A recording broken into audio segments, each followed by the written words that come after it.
this video, we're going to talk about solving for x when we have a quadratic written in standard form. So the first thing that you should do when a quadratic is written in standard form and you want to solve for x is check to see if it's factorable. So remember, to factor, we have to check to see if there are two numbers that multiply to give you the number on the end and that add to give you the number in the middle. So the way that we talked about setting that up in class is making this big X. So we're going to think, are there two numbers that multiply to give me 16 but add to give me 10? And in this case, there are 8 and 2. 8 times 2 is 16, but 8 plus 2 is also 10. So when I write this in factored form, I write x plus 8 times x plus 2. Now I'm going to set it equal to 0 because that's what the original problem was equal to. And then if you watched my last video on how to solve quadratics written in factored form, then you should know how to solve from here. If you didn't, that's okay. We're going to split these up and set them equal to 0. So I put x plus 8 equals to 0, and x plus 2 is equal to 0. Now you just solve for x. So I would subtract 8. I'm not going to write it because I don't have enough room, but I would subtract 8 from both sides, and I'd get x is equal to -8. And then I would subtract 2 from both sides, and I would get x is equal to -2, and that would be my answer. Let's look at this next problem. So it's written in standard form, so before I solve for x, I want to see if I can factor this. Are there two numbers that multiply to give me a +4 and add to give me a -5?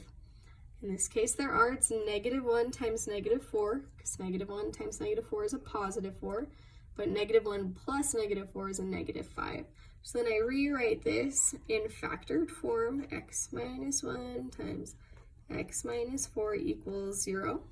Okay, and now this is where you take the first set of parentheses and set it equal to 0, and the second set of parentheses and set it equal to 0. And then we solve for x, just like a regular equation solving for x. So in this case, I would add 1 to both sides. That's going to cancel, and I'm going to get x equals 1. And over here, I'm going to add 4 to both sides, and I'm going to get x is equal to +4. Okay, so this last one is a little different because we don't have this equation equal to 0. We have it equal to -2.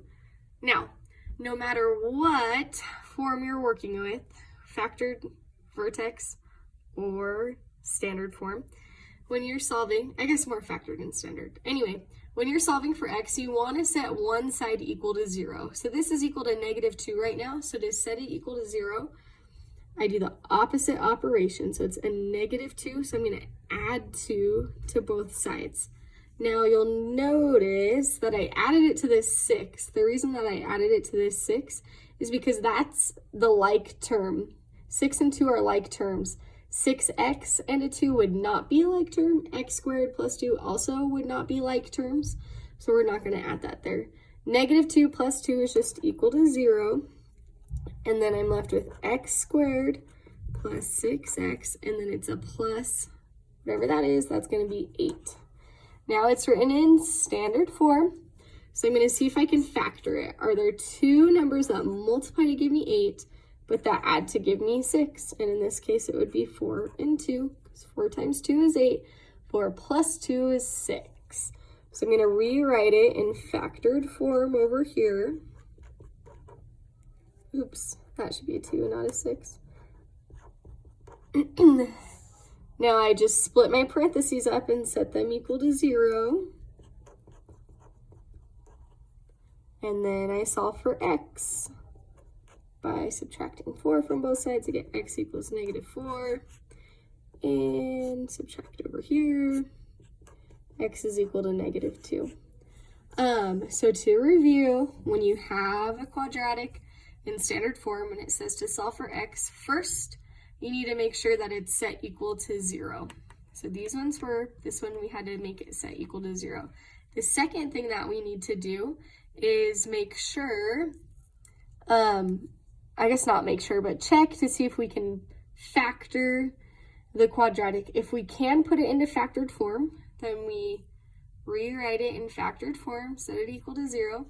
And then the third thing that we do is separate the parentheses and set them equal to 0. And the last thing that you have to do, the fourth thing, is just solve for x. I hope this helps. Let me know if you have any questions.